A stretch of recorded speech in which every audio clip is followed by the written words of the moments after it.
നമസ്കാരം. കമ്മ്യൂണിസ്റ്റ് പാർട്ടിക്കുള്ളിൽ നടക്കുന്ന വിചിത്രമായ ചില ന്യായീകരണങ്ങൾ കാണുമ്പോൾ ചിരിക്കണോ അതോ കരയണോ എന്നറിയാത്ത അവസ്ഥയിലാണ് കേരളത്തിലെ ജനങ്ങൾ. 2016 കമ്മ്യൂണിസ്റ്റ് പാർട്ടി അധികാരത്തിൽ വന്നപ്പോൾ അതിന്റെ മുഴുവൻ ക്രെഡിറ്റും നൽകിയത് പിണറായി വിജയൻ എന്ന ഒറ്റ വ്യക്തിക്കായിരുന്നു. പിന്നീട് 2021 തുടർ ഭരണം കിട്ടിയപ്പോഴും ക്യാപ്റ്റൻ എന്നും ഇരട്ടച്ചങ്കൻ എന്നും ഒക്കെ വിളിച്ച് അതിന്റെ ക്രെഡിറ്റും പിണറായി വിജയൻ സ്വന്തം പോക്കറ്റിലിട്ടു. ഇക്കഴിഞ്ഞ 2026 നിയമസഭാ തെരഞ്ഞെടുപ്പിൽ കേരളത്തിലുടനീളം ഉയർന്ന വലിയ ബോർഡുകളിലും ഹോർഡിങ്ങുകളിലും പിണറായി വിജയന്റെ ഒരൊറ്റ ചിത്രം മാത്രമായിരുന്നു ഉണ്ടായിരുന്നത്. പാർട്ടിയുടെ മറ്റു നേതാക്കളുടെയോ സ്ഥാനാർത്ഥികളുടെയോ ചിത്രങ്ങൾ പോലും വെക്കാൻ ഈ ഏകാധിപത്യ ശൈലി അനുവദിച്ചിരുന്നില്ല. എന്നിട്ടിപ്പോൾ തെരഞ്ഞെടുപ്പിൽ ജനം വൻ തോൽവി സമ്മാനിച്ചപ്പോൾ സംസ്ഥാന സെക്രട്ടേറിയറ്റ് തയ്യാറാക്കിയ റിപ്പോർട്ടിൽ പറയുന്നത് എന്താണെന്നറിയാമോ? തെരഞ്ഞെടുപ്പ് തോൽവിയുടെ ഉത്തരവാദികൾ വ്യക്തികളല്ലത്രേ. തോൽവിയിൽ കൂട്ടായ ഉത്തരവാദിത്തം മാത്രമേ ഉള്ളൂ എന്ന്.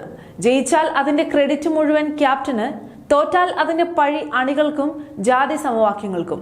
എന്തു മനോഹരമായ കമ്മ്യൂണിസ്റ്റ് ന്യായീകരണമാണല്ലേ! ഈ വൻ തോൽവിയുടെ പൂർണ്ണമായ ഉത്തരവാദിത്തം ജനങ്ങളെ വെല്ലുവിളിച്ച പിണറായി വിജയനും വാ തുറന്നാൽ വിട്ടിത്തം മാത്രം വിളിച്ചു പറയുന്ന പാർട്ടി സെക്രട്ടറി MV ഗോവിന്ദൻ മാഷിനും മാത്രമാണെന്ന് സ്വന്തം അണികൾ തന്നെ ഇപ്പോൾ വിളിച്ചു പറയാൻ തുടങ്ങിയിരിക്കുകയാണ്.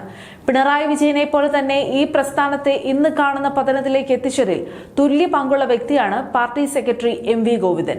പാർട്ടി സെക്രട്ടറി എന്ന പദവിയുടെ ഗൗരവം എന്താണെന്ന് പോലും മനസ്സിലാക്കാതെ ചാനൽ ചർച്ചകളിലും പൊതുവേദികളിലും വന്നിരുന്ന് ഇദ്ദേഹം പറയുന്ന പല പ്രസ്താവനകളും ജനങ്ങൾക്കിടയിൽ വലിയ പരിഹാസത്തിനാണ് വഴിവെച്ചത്. ഓരോ വിഷയത്തിലും ഇദ്ദേഹം നൽകുന്ന ചില വിചിത്രമായ ഉദാഹരണങ്ങൾ പാർട്ടിയെയും പാർട്ടി സെക്രട്ടറി എന്ന പദവിയെയും ഒരുപോലെ കോമാളിത്തരമാക്കി മാറ്റി. കമ്മ്യൂണിസ്റ്റ് പാർട്ടിയിൽ ലക്ഷക്കണക്കിന് അണികളും കമ്മിറ്റികളും ഉണ്ടെന്ന് പുറമേക്ക് പറയുമെങ്കിലും യഥാർത്ഥത്തിൽ ഈ പ്രസ്ഥാനത്തിൽ ഇപ്പോൾ കമ്മിറ്റികൾ കൂടുന്നത് വെറും നോക്കുകുത്തികൾക്ക് വേണ്ടിയാണ് എന്ന് ജനങ്ങൾക്ക് ബോധ്യപ്പെട്ടിട്ടുണ്ട്. തീരുമാനങ്ങളെല്ലാം എടുക്കുന്നത് പിണറായി വിജയനും ഗോവിന്ദൻ മാഷും അടങ്ങുന്ന ഈ രണ്ട് നേതാക്കൾ മാത്രമാണ്. അതിന്റെ ഏറ്റവും വലിയ ഉദാഹരണമാണ് പാർട്ടിയുടെ ചരിത്രത്തിലെ ഏറ്റവും വലിയ കോട്ടയായ കണ്ണൂരിലെ തളിപ്പറമ്പ് മണ്ഡലത്തിൽ ഇവർ കാണിച്ച അഹങ്കാരം. പതിറ്റാണ്ടുകളായി കമ്മ്യൂണിസ്റ്റ് പാർട്ടിയിലെ ആര് നിന്നാലും 10,000ങ്ങളുടെ ഭൂരിപക്ഷത്തിൽ ജയിക്കുമെന്ന് അഹങ്കരിച്ചിരുന്ന മണ്ഡലമാണ് തളിപ്പറമ്പ്. അവിടെയാണ് MV ഗോവിന്ദൻ മാഷ് സ്വന്തം ഭാര്യ PK ശ്യാമളയെ മത്സരിപ്പിക്കണമെന്ന് വലിയ വാശി പിടിച്ചത്. അർഹതപ്പെട്ട മറ്റു നേതാക്കളെയും അണികളുടെ വികാരത്തെയും ചവിട്ടി മെതിച്ചുകൊണ്ട് സ്വന്തം കുടുംബ മഹിമ കാണിക്കാൻ ഗോവിന്ദൻ മാഷ് ഇറങ്ങി തിരിച്ചപ്പോൾ തന്നെ തളിപ്പറമ്പിലെ സാധാരണക്കാരായ വോട്ടർമാർ പാഠം പഠിപ്പിക്കാൻ തീരുമാനിച്ചിരുന്നു. ശ്യാമളയുടെ തെരഞ്ഞെടുപ്പ് കൺവെൻഷനുകളിൽ പോലും ആളില്ലാത്ത കസേരകൾ കാലിയായി കിടക്കുന്ന ദയനീയമായ കാഴ്ചയാണ് കണ്ണൂരിൽ നമ്മൾ കണ്ടത്. എന്നിട്ടും ഈ നേതാക്കളുടെ അഹങ്കാരം തീർന്നില്ല. തങ്ങൾക്കെതിരെ ജനാധിപത്യപരമായി പ്രതികരിച്ച 60 വർഷക്കാലം പാർട്ടിയെ നെഞ്ചിലേറ്റി നടന്ന മുൻ ജില്ലാ സെക്രട്ടേറിയറ്റ് അംഗം TK ഗോവിന്ദൻ മാസ്റ്ററെ അവർ ഒറ്റ രാത്രി കൊണ്ട് വർഗവഞ്ചകൻ എന്ന് വിളിച്ച് ആക്ഷേപിച്ച് പുറത്താക്കി. UDFന്റെ ചട്ടുകമായി TK ഗോവിന്ദൻ മാറിയെന്ന് നേതാക്കളെ ഇറക്കി വാർത്താസമ്മേളനം നടത്തി അധിക്ഷേപിച്ചു. TK ഗോവിന്ദനെ വർഗവഞ്ചകനായി ചിത്രീകരിച്ചുകൊണ്ട് കമ്മ്യൂണിസ്റ്റ് സൈബർ ക്രിമിനലുകൾ വലിയ അക്രമമാണ് സോഷ്യൽ മീഡിയയിൽ നടത്തിയത്. പക്ഷേ തളിപ്പറമ്പിലെ ജനങ്ങൾ ഈ കപട നേതാക്കളുടെ അഹങ്കാരത്തിന് നൽകിയ മറുപടി എന്തായിരുന്നു? അഹങ്കാരത്തിന്റെ ആൾരൂപങ്ങളായ പിണറായിക്കും ഗോവിന്ദൻ മാഷിനും തളിപ്പറമ്പിലെ ജനങ്ങൾ നൽകിയ പ്രഹരം ചരിത്രത്തിൽ രേഖപ്പെടുത്തുന്ന ഒന്നാണ്. UDF സ്വതന്ത്ര സ്ഥാനാർത്ഥിയായി മത്സരിച്ച TK ഗോവിന്ദൻ മാസ്റ്റർ 90,353 വോട്ടുകൾ നേടി. 12,627 വോട്ടുകളുടെ വമ്പൻ ഭൂരിപക്ഷത്തിലാണ് തളിപ്പറമ്പിൽ അട്ടിമറി വിജയം സ്വന്തമാക്കിയത്. ഗോവിന്ദൻ മാഷിന്റെ ഭാര്യ PK ശ്യാമളയ്ക്ക് വെറും 77,726 വോട്ടുകൾ മാത്രമാണ് കിട്ടിയത്.